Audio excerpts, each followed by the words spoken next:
Vice President Sara Duterte's announcement that she will run for president has sent a ripple effect across the political spectrum. Did she make the right move?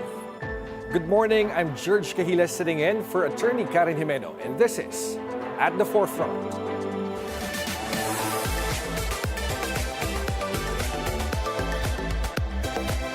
While Vice President Sara Duterte sets her sight towards Malacanang, her father, former President Rodrigo Duterte, is set to go on trial at the International Criminal Court for his bloody war on drugs.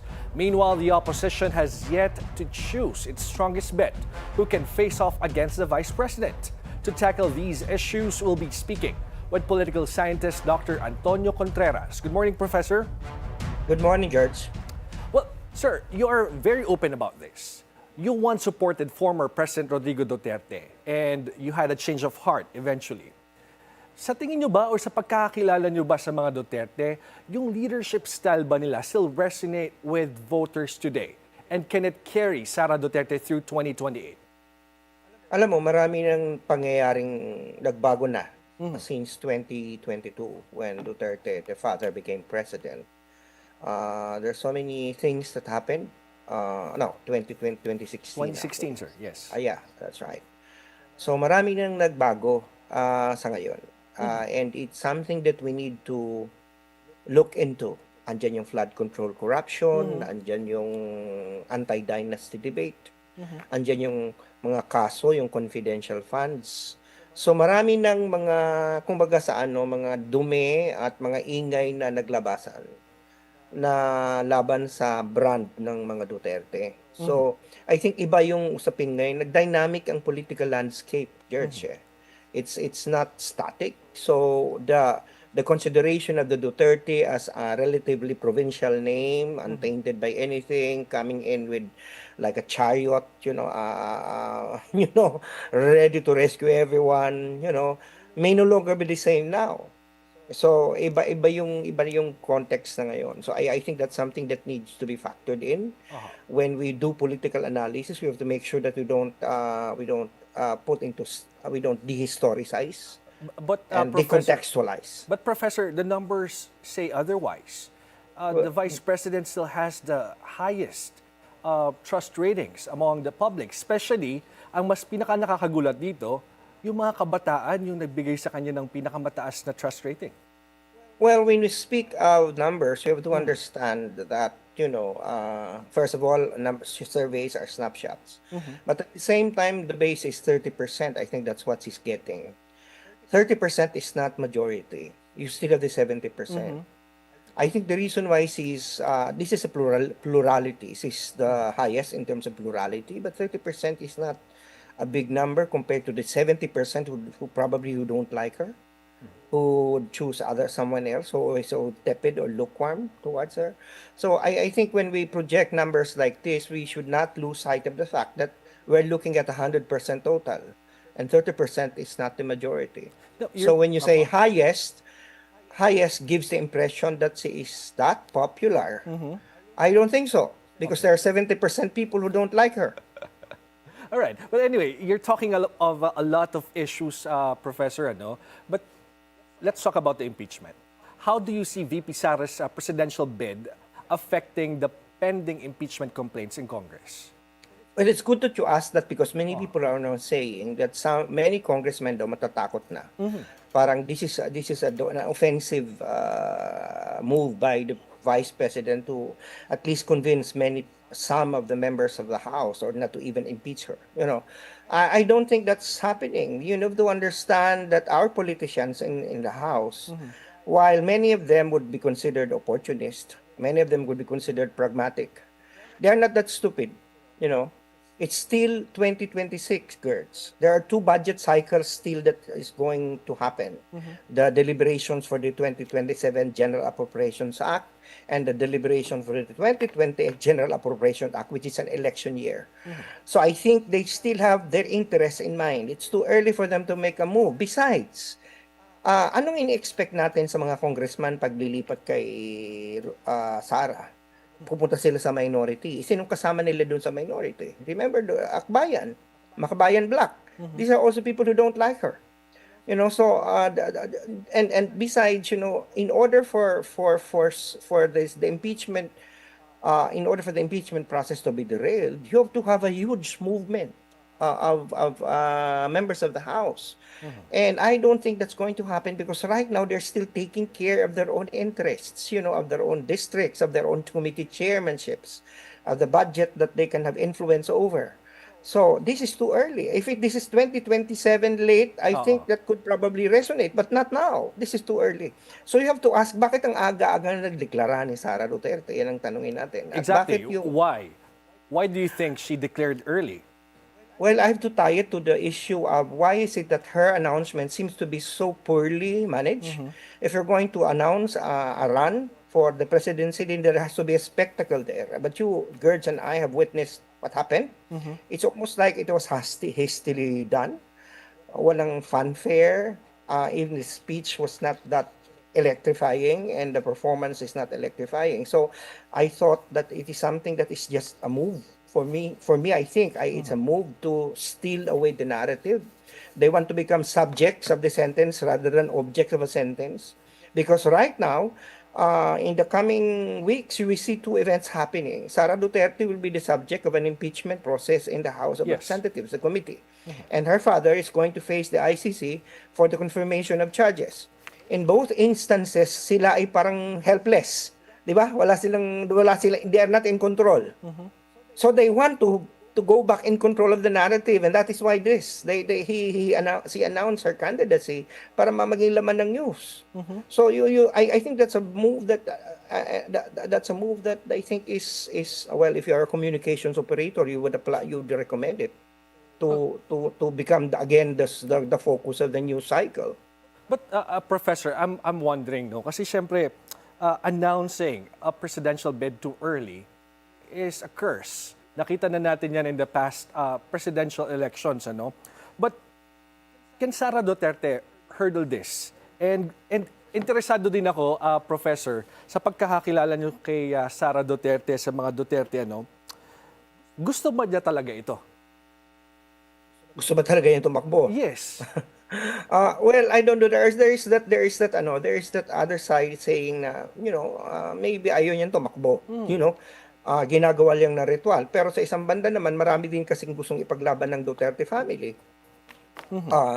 Yung kanilang brand, yung tatay nila nasa kulungan sa The Hague. Si Sara is under siege. So, and therefore declaring running could be one of the, I would even say, panic mode. Clive Argelies, who is a fellow political scientist, said it that he's in a panic mode because the boat is sinking, and a part of me agrees with that.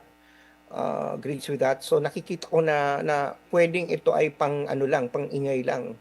Kasi sa tama ka, kung titingnan natin sa kasaysayan, lahat ng mga nauna nag-announce sila nanalo.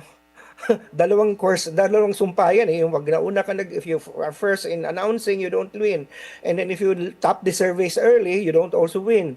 So that's the thing that needs to be that's a jinx that probably Sara Duterte will have to overcome. So it's something that is going to may make us ask, why is he doing this, why is he, and besides, are we even surprised? There's no surprise there. The only thing that is surprising is that she has announced too early. Too early. Diba? Agree. But you're talking about the former president, ano? How will the detention of former President Rodrigo Duterte at the ICC could potentially affect VP Sara's presidential run, knowing na tumatakbo na ngayon yung kaso, and in a few days ay babasahin na yung charges against him? Well, I agree with an analysis that, sabi ko nga, they want to take charge of the narrative. And on top of that, they want to see themselves as victims of being persecuted. So because if Sara is running for president and she is being impeached by the House and her father is being charged in the ICC, then they can spin it in such a way that these people are just attacking me because they don't want me to win. They are going to, of course, they've been saying that in the past. Now that she's already announced that she's going to run, then the more that they can play on that narrative that she's being attacked. And then so it's playing victim again. So she's gaslighting the Filipino people again. So it's something that works in so many things, in so many instances. I don't know whether it's going to work now. Now, kung tama yung pagkaintindi ko sa analysis mo kanina, that the impeachment complaint will hurdle the House of Representatives. Now, let's talk about the Senate. Because the ICC named Senators Bato de la Rosa and Bongo as co-perpetrators in the ICC case, ano po?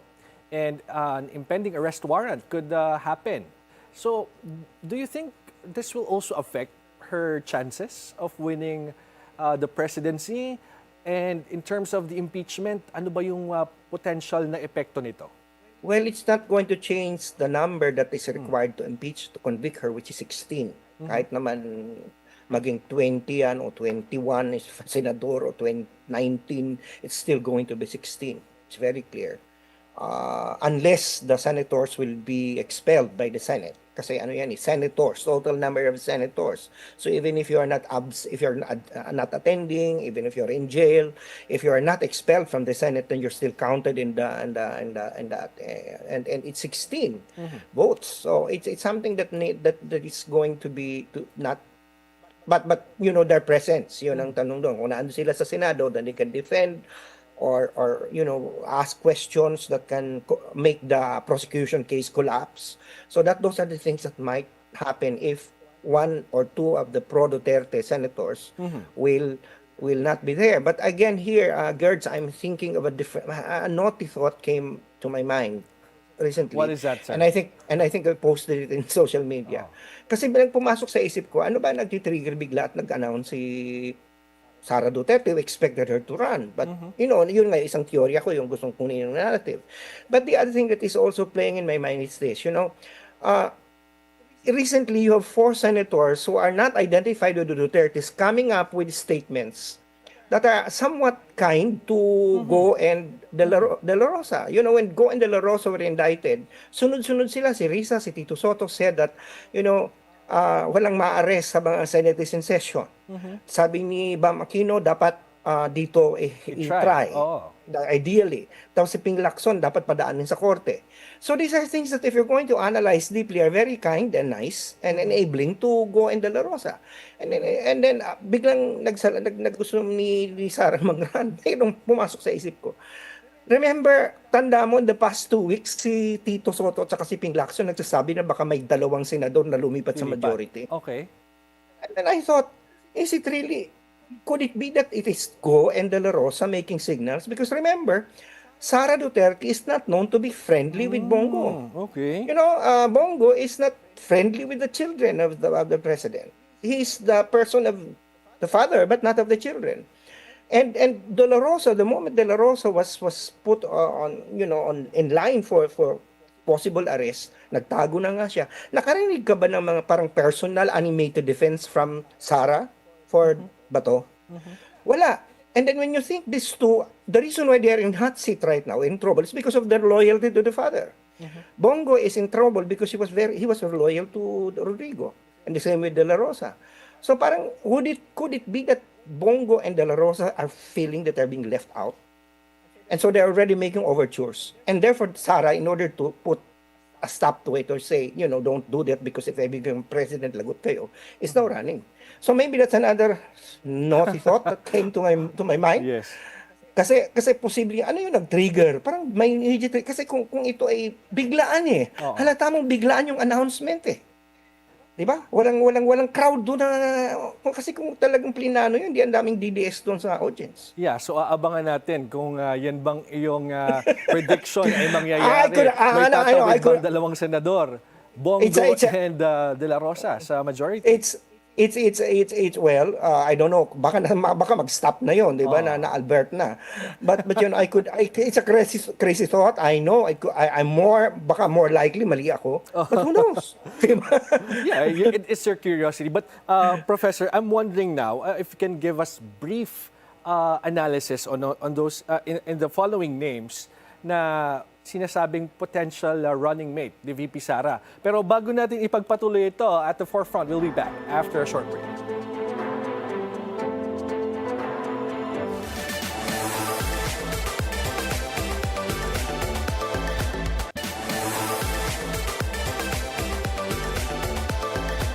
Welcome back at the forefront. We continue our conversation with political scientist Antonio Contreras. Now, sir, I'll be giving several names, and can you briefly share your thoughts sa mga pangalan nito as possible running mates ni Sara Duterte? Number one, Baguio City Mayor Benjamin Magalong. Not posible. I think the only thing that can, of course, he has been making a lot of noise about against corruption, etc. But I think that will make the problem, the Magalong problem, is that it will also be a magnet for charges that he has been selective. Mapapatunayan talagang pro-Duterte siya. Yung kanyang flood control noise was only targeted towards the enemies of Duterte and not for Duterte. So that is going to be a baggage that he has to carry. Senator Robin Padilla.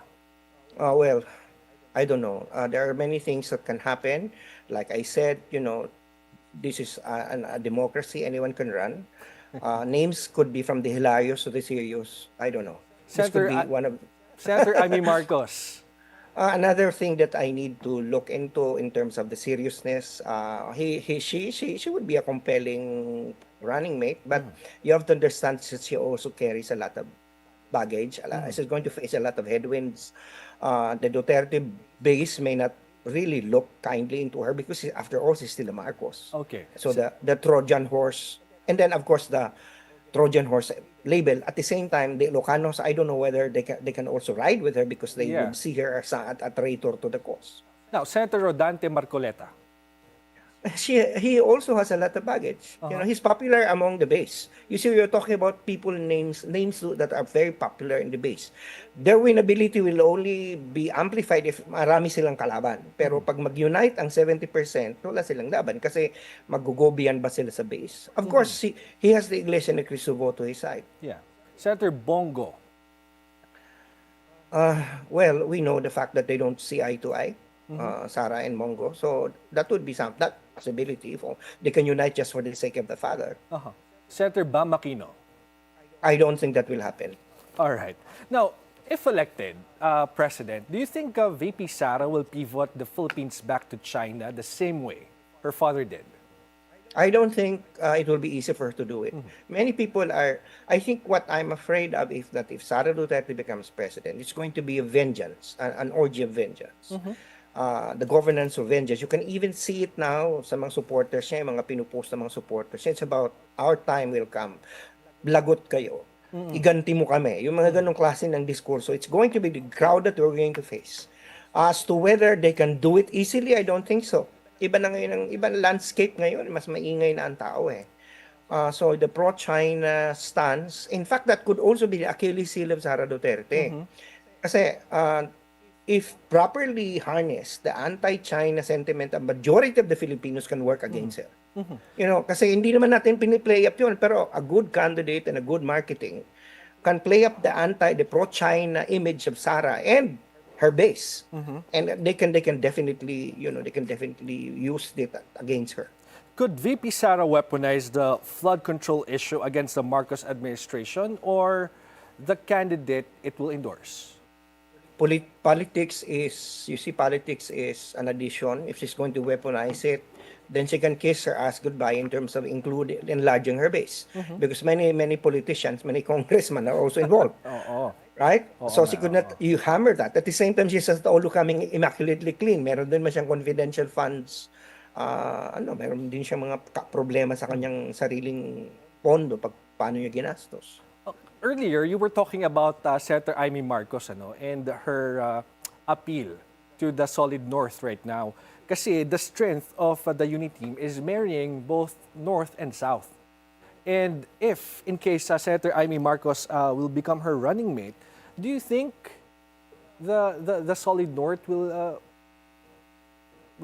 be backing her and helping Sara Duterte win the presidency? Well, the Solid North stayed with her in the senatorial elections, but this is going to be a different ballgame, because if Sara Duterte is going to campaign against the BBM brat, then it's going to put her in a very difficult position. Ilocanos will be, just the thought that if Sara wins, then BBM will be in jail, might divide them, or even be a strong push not to vote for Sara. Aha. No, dahil wala na tong unity man, no? Nakalabas na to, no? Ano sa tingin mo yung coalition na dapat ligawan ni Sara Duterte para pataasin pa yung sinasabi mong 30% lang na meron siya ngayon? You see, the problem with Sara Duterte is that, meron siyang upper bound, meron siyang upper limit eh. Sinong liligawan yung mga independents? Pwede naman eh. Kaya lang yung independent usually mas ngayon na lumalabas ang mga independent voters are more critical. Of course, sinasabi natin the youth vote went to her during one of the surveys. I think we should be very cautious about that because I have problems with perception surveys now. With the toxicity in the air, I have been warning and cautioning my friends who are doing a lot of surveys to be very careful in interpreting survey results right now. Because of social media, because of the fake news and disinformation. Mahirap naging magbase. And you think you are like operational in concepts like trust and approval and satisfaction. Di ba, kahit tanongin mo kay Rowie, sa Tagalog, iba ang mga konsepto yan. Pag English, iba-iba. Pero pagdating sa Tagalog, ano na yan eh? It's gusto ko lang siya. So when we have approval and trust and sa English, they are differently defined differently. But on the ordinary worldview of the ordinary person, that might not be the same. So yung neatness ng surveys, tingnan ang resulta. So kung liligawan, well, yung independents, young voters. Kaya lang syempre, It's gonna be isipin difficult. mo, ang makakalaban niya kung sakali, kung si Lenny o si Risa o si Bam, meron din mga apilyang mga yan sa middle ground. So, hindi yan, tapos yung loyalist naman, hindi mo naman yung talaga, wala na yun, hindi yan pwedeng ligawan yung mga Marcos loyalists. Well, Prof, diretsahang tanong, if elections were held today, who can defeat Sara Duterte? I'm going to be in trouble when I say that it should be Lenny endorsed by BBM. It should be a Lenny Duterte candidacy but endorsed by Bongbong Marcos. But will it gonna happen? I mean, alam Well, naman... in Philippine politics, nothing is impossible. All right. You're talking about ideals here. It may not happen, but you ask me about an ideal scenario. Okay. Someone like Lenny Robredo paired with someone who can check the Mindanao base and who is more Visayas in Mindanao. That would probably, and then but both are endorsed by President Marcos. Well, alam mo, Professor, kasi itong si President Marcos, he's set to meet with Naga City Mayor Lenny Robredo. Baka nagdidilang anghel ka na, maaga pa lang, no? Ngayong Sabado, bukas. Do you think they will discuss the 28 polls? Labanan to ng optics actually. It's good. Ang alam ko, hindi naman talaga yun ang purpose. Ang purpose ay flood control. But Yes. It can be spinned differently.